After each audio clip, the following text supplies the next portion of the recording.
Now, a Detroit artist is making beauty out of abandoned spaces. Special correspondent Mary Ellen Geist reports. It's part of our Canvas series. Scott Hocking wants to transform Detroit's empty spaces into something extraordinary. A lot of the artworks I do are playing with that idea of taking something you have a stereotype about, or maybe a stigma, transforming that into something else so that it becomes loftier. Hocking has spent the last 2 decades creating sculptures and site-specific works by salvaging industrial materials from Detroit's neighborhoods and using abandoned buildings as his canvas. Early on, wasted material was free, I was broke, but then later it just became clear that I wanted to use this material because I really would like to try and change people's thinking about things and maybe change their perspectives on what they think of as wasted material and decay and abandonment. Hocking's installations look like ancient monuments or temples and are closely tied to the creation, decline, and rediscovery of the city he has lived in his entire life.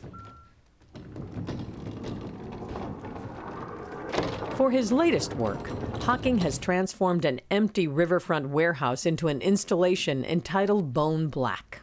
This place was built on the river and the use of boats. There's a phenomenon in Detroit, which I've been photographing for 20 years now, which is people take their boats that they can't afford anymore, they don't want to deal with anymore, and they dump them.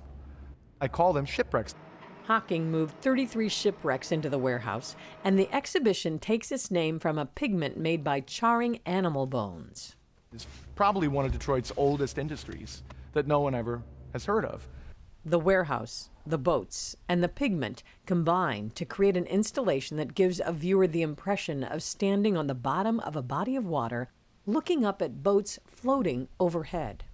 The materials from Bone Black will be transformed one more time when the exhibition ends. The thing that started these kinds of projects is that they were dumped illegally and they're trash.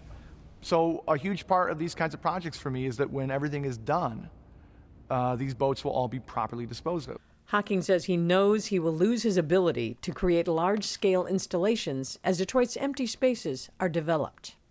And that may be the next transformation in Scott Hocking's work. This time is about to go. I'm not out of spaces yet, but there's just not that many left like this now. For the PBS NewsHour, I'm Mary Ellen Geist in Detroit, Michigan.